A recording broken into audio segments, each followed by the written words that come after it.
welcome everybody while you're doing that. We appreciate you guys coming back from lunch. It might be tempting to not come back after lunch, so we appreciate that you're here.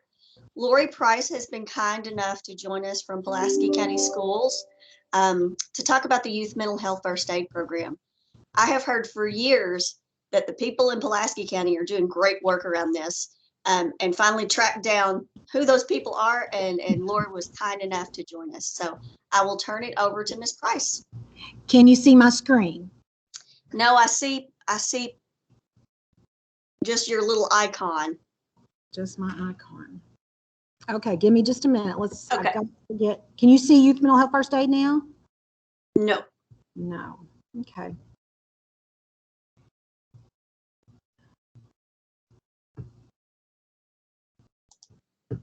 I have found that I've had to go down to, when I hit share screen, go down to window and it'll open. There we go. You can Now see. Yep. We can see your screen. There you are. Okay. Here we go. Okay. All right.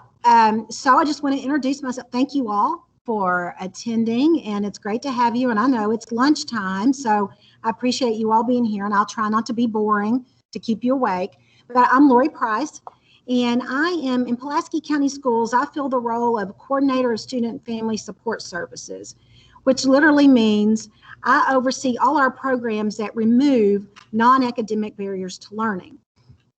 And so I'm our FRIS district contact. I ensure we have school-based mental health services.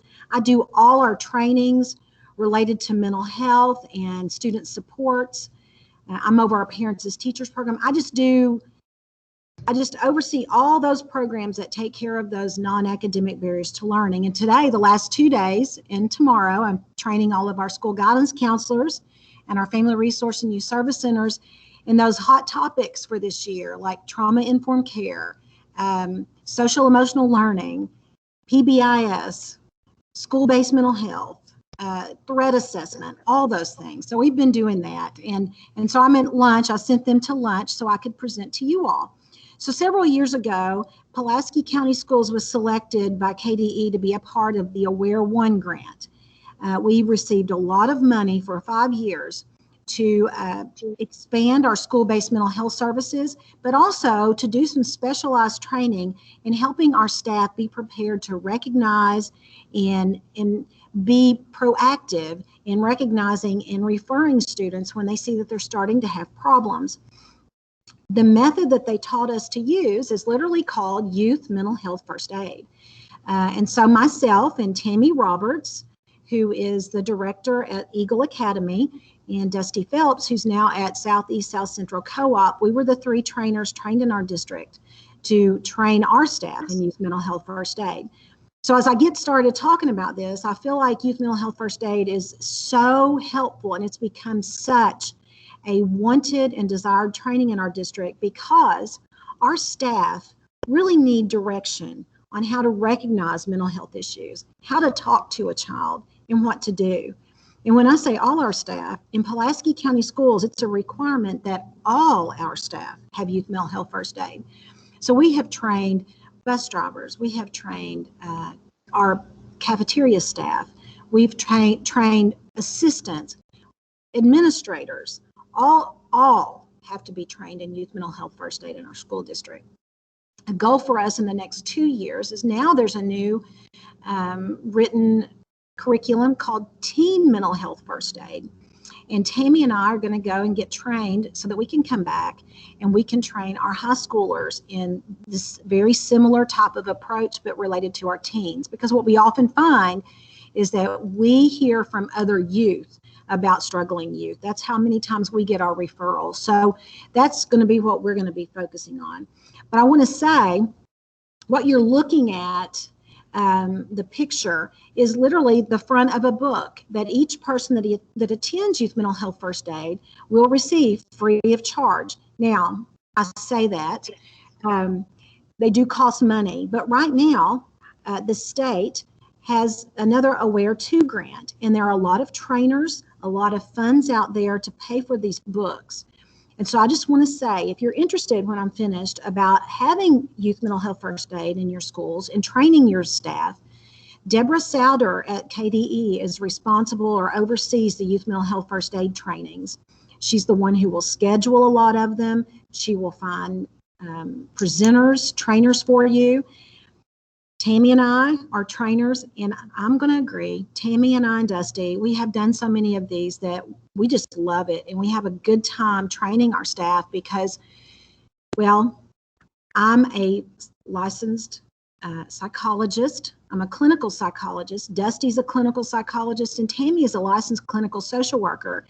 And we all have history in working in the mental health field. And so it's our passion. And we really want to train other people on how to recognize and get help for students.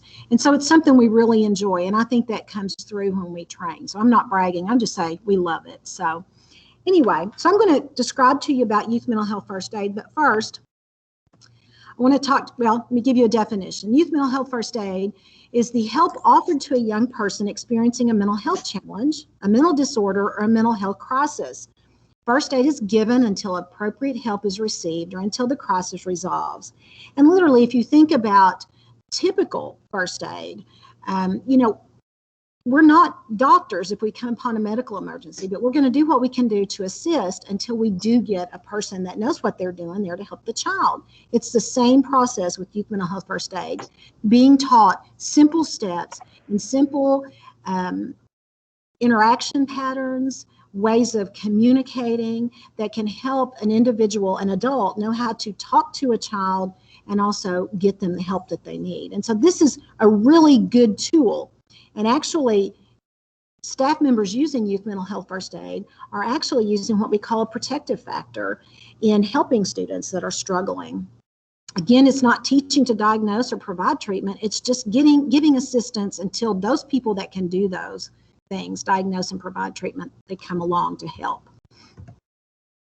Why do we think that it's necessary for us to have youth mental health first aid? Well, I'm just going to review these with you. Mental health problems are very common, and we're going to talk about that in just a minute. They often develop, and actually we're going to talk about 50% of all lifetime mental health cases begin by the age of 14. So we're seeing a lot of mental health problems that develop during adolescence. The challenges and the symptoms that we see in youth oftentimes look very different than the symptoms that we see in adults. Youth struggling from depression, anxiety, many times their symptoms are very different than how adults describe theirs. So it's really important that we understand the youth perspective to mental health and how they struggle. Youth think they know all, and in the World Wide Web, they can get out there and they can research, but we find that our youth really are not very well informed, and they question, especially when things start to change in themselves, about what's going on with me. And so it's helpful, again, to have adults ready to be able to help them and inform them accurately. We know, as in even with academic issues and problems, the sooner an individual gets help for whatever they're experiencing, the more likely and the more quickly they're going to get better. And what we do find is people who get treatment for mental health get better. It does treat them. And so there's hope with that. Unfortunately, stigma is very associated with mental health problems, and parents sometimes are embarrassed that maybe their child needs to access mental health services. Students are embarrassed. We just had a discussion this morning with my guidance counselors that actually at a younger level, we're beginning to see that the stigma seems to be going away. More of our children are actually self-referring to our Family Resource and Youth Service Centers and to the guidance counselors. I literally had a guidance counselor report out that after we returned to in-person school, she looked at percentages of who were referring. 49% of her referrals came from self-referrals at school. So we feel like because Pulaski County schools have individual mental health clinics at every school, and we feel like we've embedded that so well that we're beginning to reduce stigma in our schools. And also, why do we need our staff in the schools ready to provide mental health first aid? It's because in many schools there are not mental health professionals there that can help. And your guidance counselors a lot of times are very busy. They're doing classroom guidance, or they're writing 504 plans. And so we have to have staff members that are on the front line that know how to interact, how to recognize, and how to move forward with students. Just want to give you some statistics of what we're looking at. At any given time, approximately 22% of our youth are literally suffering at a severe level from a mental illness. 22.2% to be accurate. So if you think about that, in a classroom, 20% of the kids, a classroom of 20 students, you've got 4 at any given time that is severely suffering from a mental health condition that is diagnosable. And we see here the prevalence rating. We have a lot of students that admit to suffering with anxiety, about 32%. And then if you go on down, behavior disorders would be things like ADHD, oppositional defiant disorder. Mood disorders are things like depression, bipolar disorder. And so it's interesting, with mood disorders, we have about 14% that admit to that, but 11% of mood disorders admit to being at a severe impacting level. If we add all those severe impacts up, we've got 22.2% of our youth at any given time suffering from a mental illness. It's there, it's real, and our students are suffering. And these are statistics that were given to us prior to COVID. I'm going to give you some COVID statistics that have come out. And I just want to say, I mentioned this earlier, but half of all lifetime cases of mental illness begin by age 14, 3/4 by age 24. So we are in the window of opportunity to get a child help and help their outcome be better. They don't have to be affected by mental illness all their life if we identify it and we get them on a treatment plan that can end and result in them having progress. Here's some of your ages of what we generally see about age of onset. There are anxiety disorders around age 11. Some people kind of disagree with this. They feel like some of them's earlier. I'm going to say these are median ages. So what we're looking at is 50% of people with anxiety disorders start at age 11 or earlier at their onset. And so that makes it a little bit different. Eating disorders, age 15 or below, 50%. And so that gives you an idea of what we look, or what is a typical age median for the start of these types of disorders. So I talked about what does it look like with COVID, and just some food for thought here. And so what we're looking at is the difference between 2018 and 2019. And we're seeing that in all areas, we are having increases or percentages of children that are suffering from ADHD and depression during these times. So we're seeing percentage of increases of these disorders. And here we're looking at suicide attempts. And you see that we have gradually, since 2009, been increasing in suicide rate. Let me say, in the state of Kentucky, suicide is the second leading cause of death of our adolescents. In the United States, it's the third leading cause of death. And we know that COVID really has increased suicide rates. And I don't have an updated, real accurate for like 2021 now as to where this has grown. But this gives you an idea that even right before COVID, we were on the rise. So, parents, these are parents' reports, and we've seen a significant rise in parents reporting their children having worse mental health. Literally, when we're looking at worsening of mental health or emotional health, 22.1% increase in parents reporting that.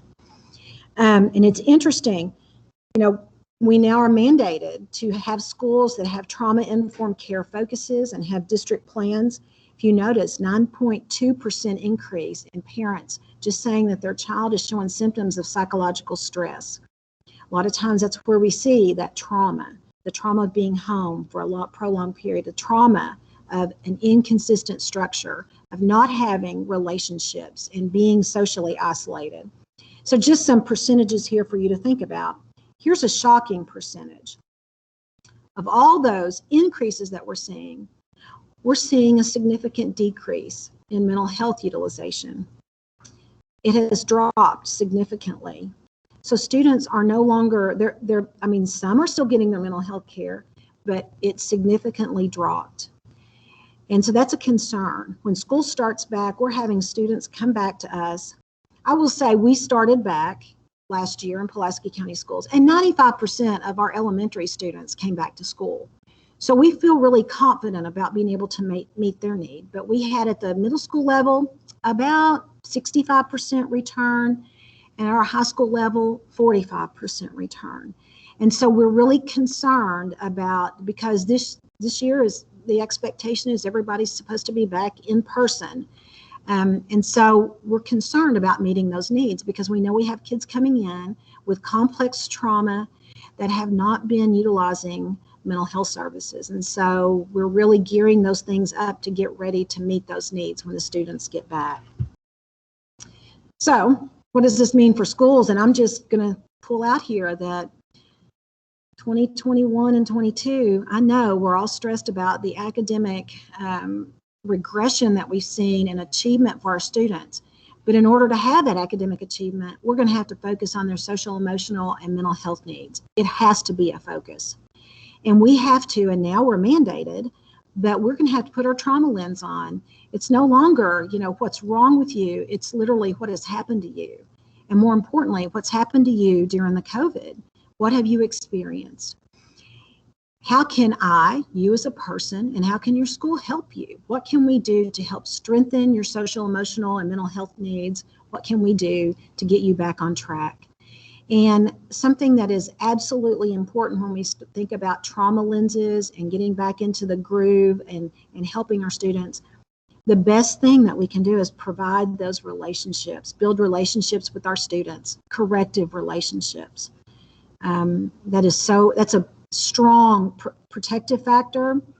It's a strong factor in overcoming trauma. I'm also going to encourage you to strengthen your interconnected systems in your schools, your PBIS and your school-based mental health. We're going to have to get back to teaching the basics through PBIS. We can't expect kids to know how to be. They've been at home for a prolonged period. So re-strengthen those, and then focus your training on get your staff trained and ready.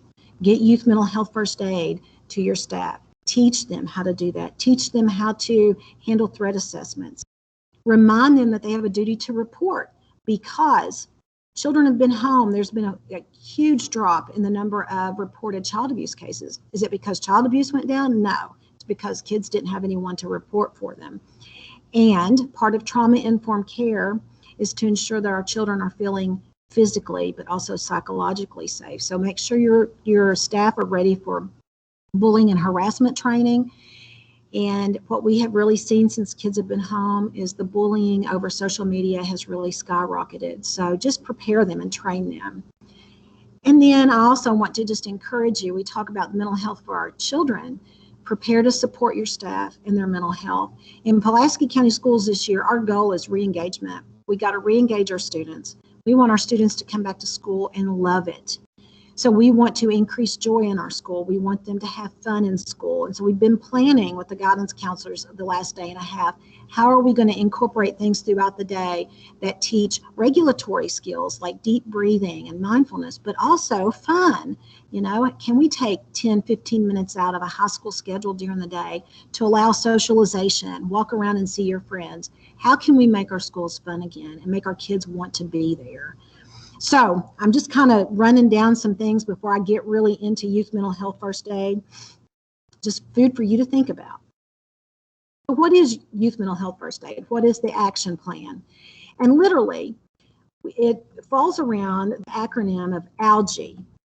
And at the end of my presentation, I've got a little picture of a koala bear, youth mental health first aid, and adult mental health first aid. They were all developed from Australia.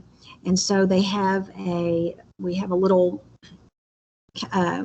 koala that is our mascot, and we call him Algie. That helps us remember our acronyms. So with youth mental health first aid, you're going to train staff specifically in these 5 areas. We're going to teach them how to assess for risk. And here I've got it specific of suicide or harm, but we also teach assessing for risk of other things, medical emergencies and those types of things. But we're going to assess for risk of harm. We're going to learn to listen non-judgmentally to our students. This is something that in some areas of work, staff struggle with. They have their own judgments, they have their own ideas, and so we have to really teach them that you're not interacting with the student based on what you're thinking. You have to put yourself in the place of the student and have compassion and listen and not place judgment on them so that you can be open to helping them. And so we practice these skills. You're going to give reassurance and information. You know, maybe it's not an absolutely risky or suicidal type of situation. Maybe the child's just struggling with something. And you could say, you know, we've got a guidance counselor down the hallway. Why don't you go talk to them? Or just say, you know, it sounds like things are rough right now. I'm sure it will get better. You know, how about I check in with you tomorrow and see how things are going? Give them reassurance. And we literally help our staff members practice and understand ways of giving reassurance and also what information they could have given to them to be able to provide to students. Our first D is encouraging appropriate professional help. That could be in a variety of ways. You know, if it's a medical emergency, we're going to get them hooked up with the nurse. If it's not a severe mental health issue, we might send them to the Family Resource and Youth Service Center, or we might send them to the guidance counselor. If it is more of a severe mental health issue, again, it might be, well, how about you go down to the Family Resource Center and see if they can set you up with a counselor? You know, so we talk about in the training appropriate professional help. Who is appropriate, who's not appropriate, and how can we access those supports? And then also the other E is to encourage self-help and other support strategies. Sometimes children just need to hear that, you know, well, maybe if you try to get some better sleep, that might help your mood. You might feel better. Or what have you used in the past to feel better, you know, to increase your mood? You know, do you walk or do you exercise? Hey, I saw that you played football last year. Does that help you relieve anger? So talking to them about other ways of supporting their mental health. So these are 5 steps that we teach staff members to use when interacting with youth. And we literally work through these with examples in small groups. They will practice these skills. At least, I think we've got 4 different time periods that we do different scenarios, and we practice these skills. And so again, these skills are for all of our staff, regardless of role.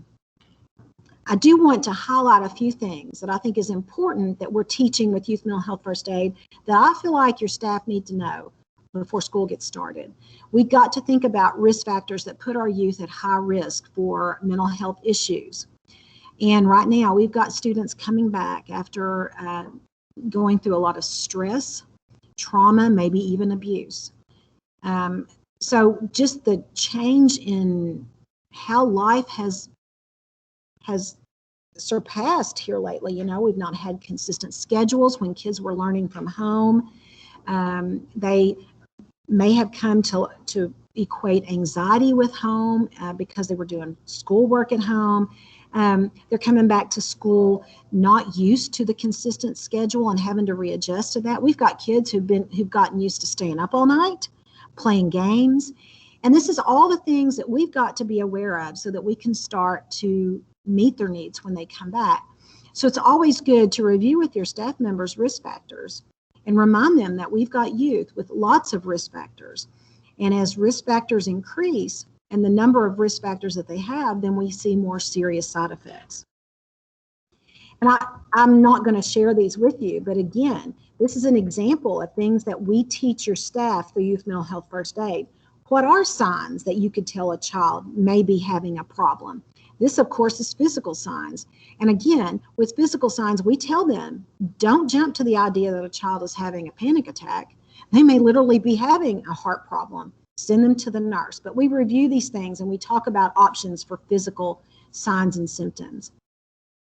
We also talk about emotions and behaviors that we see in our students. And I'm just bringing these up and you can kind of review them. But again, being able to see these, recognizing these signs and symptoms early so that you can have a conversation with the child. And again, we're going to teach them how to have that conversation. You know, going up to Sally and saying, Sally, you just don't seem happy lately. You seem different to me. Are you okay? What can I do to help? And so again, teaching them these emotions and behaviors, these signs and symptoms, so that they can recognize them, address them in a very caring way, and see how they can offer to help. We also, and this is something that is really important if you're training your staff right now in trauma-informed care, we talk about cognitive distortions, thought patterns that really impact behavior, self-esteem, and mental health. And so allowing your staff to learn that much of our thinking and what we have going on in our heads results in mental health issues or in anxiety or in depression. And if we can get in there and we can alter those cognitive deficits or those inappropriate thoughts, the distortions, then we can improve mental health. I'm not saying that your staff members are going to be the ones to help them change those thoughts, but for the staff to just know this is an underlying issue related to mental illness. And if we see that kids are suffering from these, again, we need to ask, what's going on? How can I help? So I won't read these to you, but again, children that are having difficulty making decisions, maybe a child who appears to be displaced, not paying attention, seem to be, and that calls it an altered sense of self, maybe disassociating. Again, helping our staff to recognize what those things are, not jump to the conclusion that this child is being a behavior problem, but rather, is there something going on? And asking that question. So I always encourage our staff members to sit back. Some things that we see in adolescence is typical. I mean, it's typical in adolescence for children to talk back to their parents. They've got that adolescent egocentrism going on. They think they know it all. But what is not typical is when we start to see change in numerous places. And so, for example, and I tell our staff members, don't just look at outward signs of behavior. Some of our students that are struggling the most are students that don't show behavior problems. So look at, is there a change in their social settings? Are they hanging with different friends? Have they stopped hanging with friends? Are they spending time? Are they withdrawing in their homes alone in their bedrooms? And that's different for them.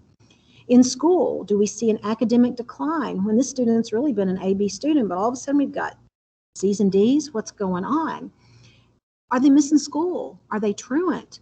What's going on there if they're not coming to school? I mean, looking at the change across settings, daily activities, is this child someone who used to come to school, you think of a female with nice makeup on and her hair all styled, but all of a sudden now she's coming to school disheveled and looking poorly groomed. What's going on with that? Again, looking at these warning signs that are occurring more significantly and across settings and being willing to recognize them and attempt to make a conversation to find out what might be going on. And again, here's some differences between typical adolescence and warning signs. And again, I'm showing you some examples of slides from Youth Mental Health First Aid that I think are very helpful in teaching even our staff that have no idea about mental health, in teaching them on how to recognize it and understand the difference. And it's typical for a child to withdraw from their family when they get to be an adolescent because they like to be with their friends. It is not typical for them to withdraw from friends, family, and social activity. Kids want privacy, but it's not okay if they become secretive and it appears that they're hiding something. Children will move from childhood likes to teen pursuits. They might decide, I don't want to play soccer anymore. I don't want to do that. I'm in high school now. I'd rather play tennis. That seems to be more grown up for me. Whatever. They may lose interest in what they were doing as children. But when we're losing interest in a lot of things and we're not replacing them, it's a problem. And so again, teaching your staff to understand the difference between what is expected at this age group versus what is atypical. What do we need to start to respond to? And then a lot of our time is spent on having the conversation with the youth. How do you approach a child?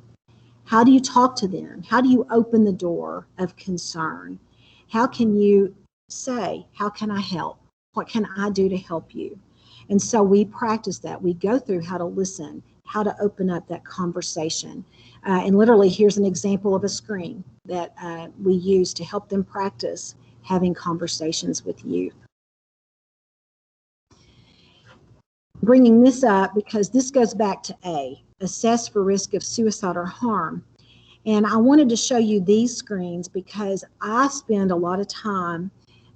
I should probably say that youth mental health first aid is a pretty intensive training. It's a full day training. We can get ours done in about 6 hours, but it is a full day training. And at the end of the day, I spend a long time on assessing for risk of suicide or harm. We want to think it never happens. But again, it's the second leading cause of death in Kentucky, and it does happen. And so I want our staff to feel comfortable in being able to ask a child, are you considering killing yourself? Is that something you're thinking about? We've also, it seems to have gotten better lately, but we've had time periods where we've had a lot of self-injury going on. I want our staff to be safe and understanding. We don't overreact to that. How do we react to that? We talk about medical emergencies, extreme distress. What do we do in these crisis situations? And I think it's an important training. That's why I wanted to show you some of the things that is shared in youth mental health first aid. I always say to our staff, kids are impulsive. They do not think that anything bad is ever going to happen to them.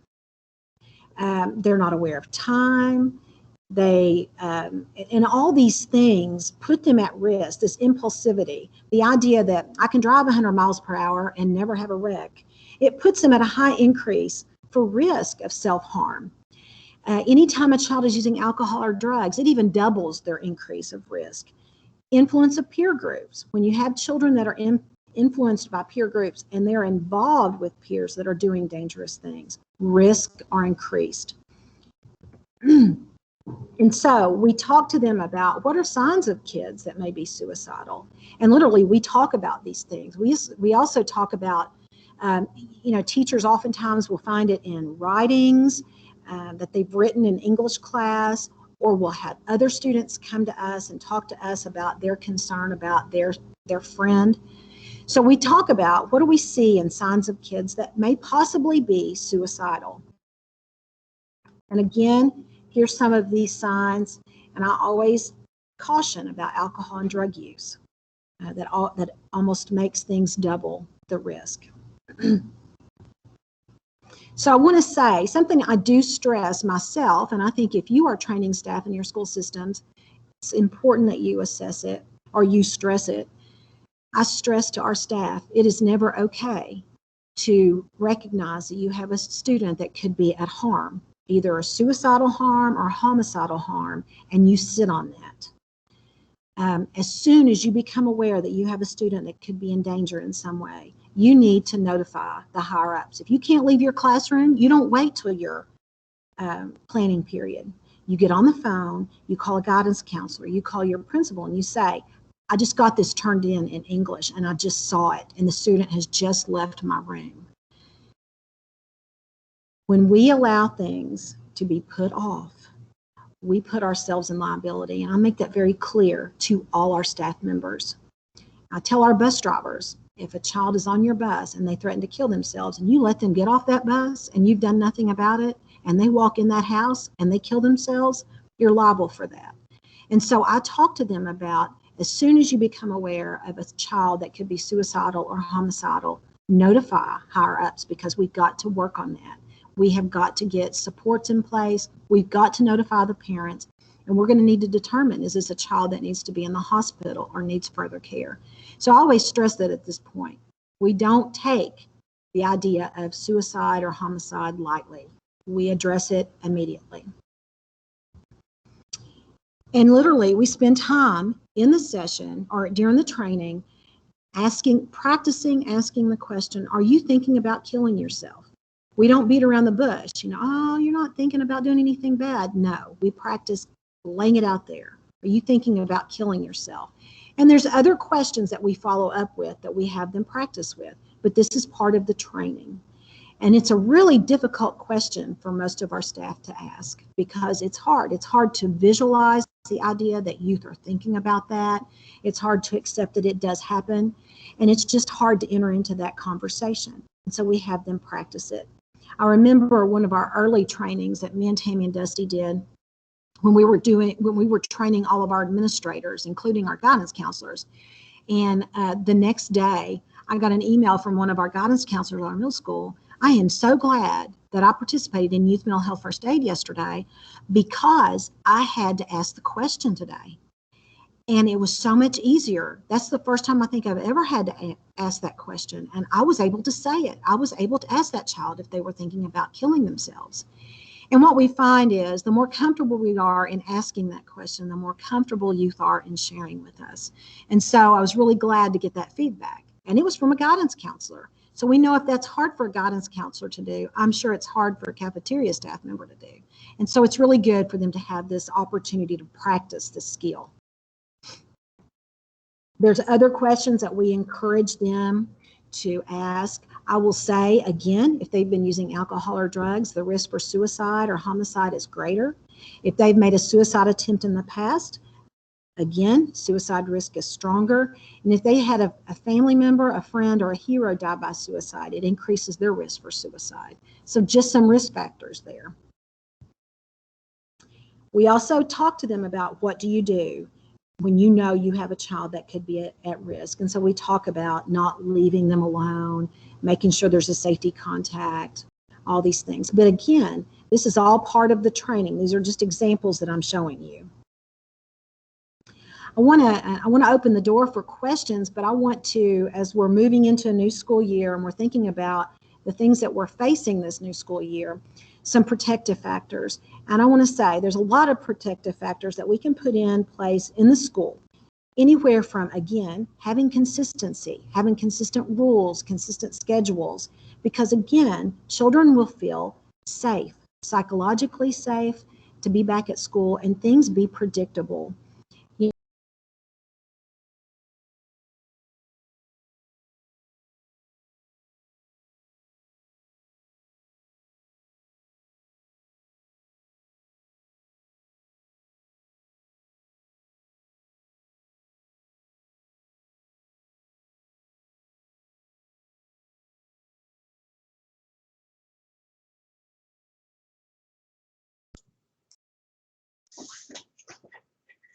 Lori, if you can hear me, we've lost your sound.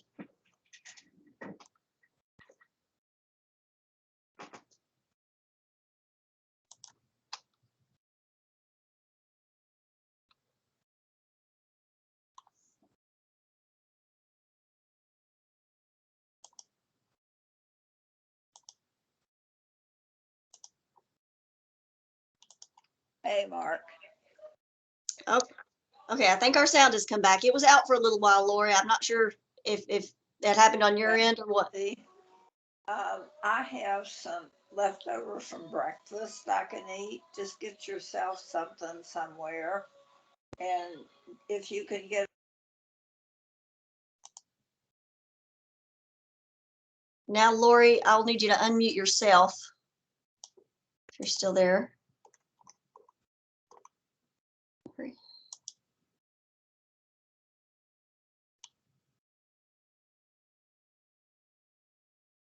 Can anyone hear me talking? Yes, I can hear Okay. you. Yes. So, Lori, we just need you to unmute yourself, I think.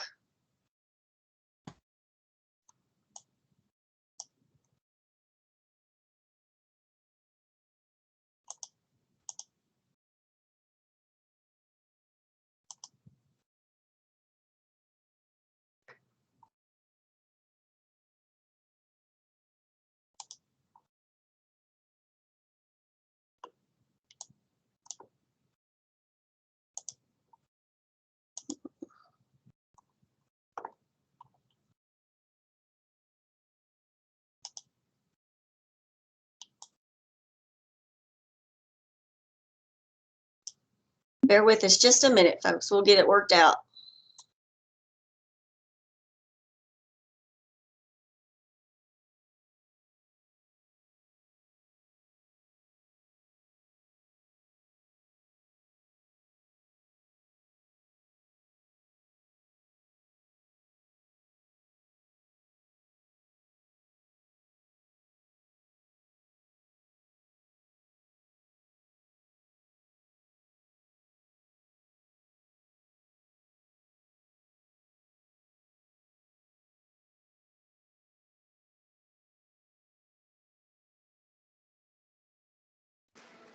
Did you put one back out already? I got 2 of them in there. There's a mouse in my car. No.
I'm not seeing Lori back with us just yet, but if we can give her just a few more minutes, maybe it was just an internet issue.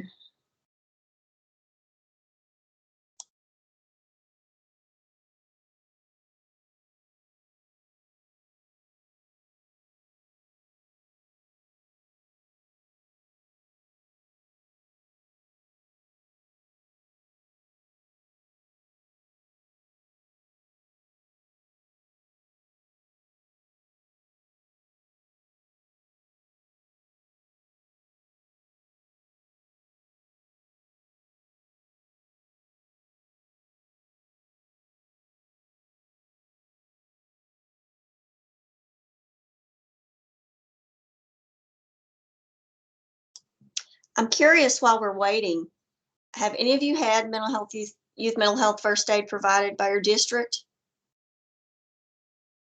Yes, I have. Yes, I have. I'm wondering if it's something, if we offered it to folks, if we offered it to folks. Oh, Lori. So I don't know what happened. I mean, all of a sudden I went offline. How far did I get? We lost you. Whatever last slide you were on. Okay, good. So I got that far. It just always, I'm down here at Somerset Community College, and all of a sudden it said I was offline and I couldn't get it to come back on. So I thought maybe it was all of us, but it must just be me. I'm sorry, but now I'm back online. So go figure. I'm sorry. No problem. Welcome. We're all having, internet is in and out everywhere. That's the world we live in right now. No worries at all. It is. So any questions? I was, thank goodness I got through it. So any questions?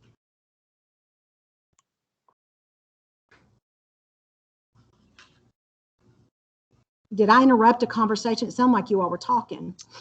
I was just asking the group if a lot of people have had that through their districts, and it looks like some of them have had it through co-ops, and if there would be interest in us offering that for anyone from any district that was interested in coming, because we'd like to put it out there for those that are interested.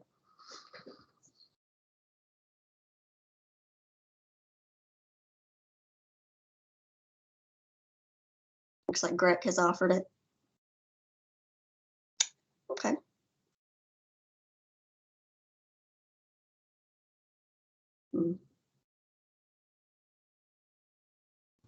In the chat box, I'm going to put the name of the lady at KDE that's over the youth mental health first aid trainings. And again, if you want to have it in your district, if you contact her, she will schedule them. I know she's got several that she's scheduling right now because she's asked us to help train. over in farther in Western Kentucky.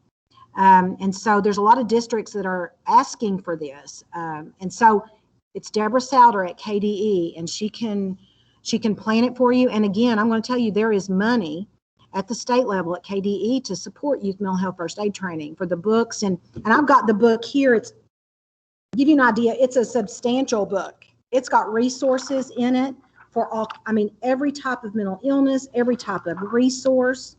So, you know, it's really good. It's a really good training. That's great. I will contact Deborah and then maybe tell her that, but that I want you guys. Okay. We love it. I'll be honest, through the COVID, we're supposed to do 3 trainings a year. And me and Tammy always get well our quota to stay trainers. Through the COVID, we've not had any. And we need to get 3 trainings in by February. I mean, I feel like we will, but I'm just saying we'd be willing. So. Okay. Is that the appropriate channel, is to go through Deborah so that it's all official and certified and all that stuff? Well, you can, but if you want me and Tammy to do it, just get with us. I mean, because we can provide the certificates and all that where it's certified. And once you're trained, the certificate is really supposed to be for like 3 years. We do it for 3 years in our district, and then you're supposed to be retrained.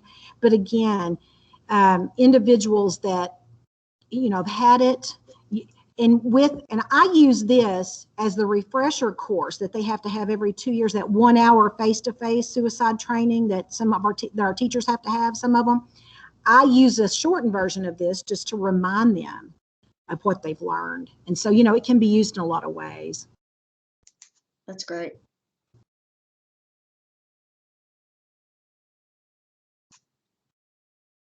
I wasn't kidding. I have heard from friends at KDE for years. Pulaski County does great stuff around that. And I didn't know who it was, so I contacted Tammy Roberts because, you know, she's with the KEXAC program. We've known Tammy forever. Yeah. I said, Tammy Roberts, I have heard that there's someone in your county that does great training on youth mental health first aid. And she says, well, that's me and Lori. Thanks. I think we do a good job too. We do. I mean, we just love it. I mean, mental health is we just love mental health, you know, and that's what we are. We're mental health people in the school setting. So it's just, you know, that's just it's our niche, and we love it, you know, and we have good examples because we've practiced, you know, and so we got our own, you know, examples that we give, and people like to hear that. That's great. That's what we need. I'm done a little early, I guess. Any other questions? Or I'm sorry that I got kicked offline.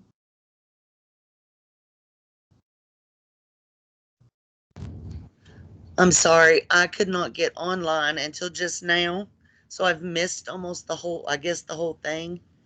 Is there any way I could get a copy of the PowerPoint or whatever you were using? And hopefully it was recorded so I can go back and watch. Katie, you did record it, didn't you? I did. And if that's something you're comfortable sharing, I can post it in the folder with the other conference resources. Okay, I can do that. Mm-hmm. Yeah, I'll go ahead and post that, and I'll send out that link. I'm posting it in all the sessions, and I'll go ahead and post it again right now. The folder on Google Drive that has all the resources, and I'll be adding those over the next few days as I get more resources. So you can always check back. Thank you. Mm-hmm.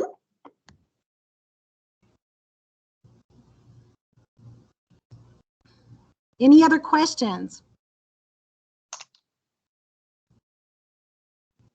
I'll throw out to you too, you know, we really hit hard youth mental health first aid. We also hit hard trauma-informed care for educators. And you can, again, through KDE, you can access that. A lot of those trainers have been trained through the University of Kentucky Center for Trauma and Children. And so there's been several trainers that have gone through that. So you should be able to access trainers to come in your district and train people on trauma-informed care. And there's been a significant group of us trained in what's called Virginia Threat Assessment. And I know like a lot of GREC people, a lot of co-op people have been trained in Virginia threat assessment, and they can come and teach your teams, your safety teams, on how to do appropriate threat assessments. So those are some really big trainings that we do in our district. We also have done Prepare 1 and 2, but we don't do those as often now because we've got teams set up and we've been doing that for years. But if you're early in setting up, you know, safety teams and psychological safety teams, then Prepare 1 and Prepare 2 would be good trainings for you to have for your staff.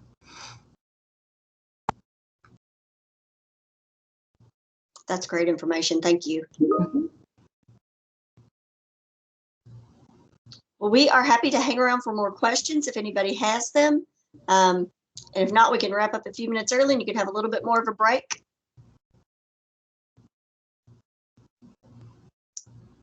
Thank you all for listening. Thanks for inviting me. All right. Thank you So so much much, for the Lori. I training. so It was appreciate your excellent. time. Okay. All right, everybody. We are going to go ahead and wrap this one up, and then we will get back together at 1:30 for our group session, whole group session.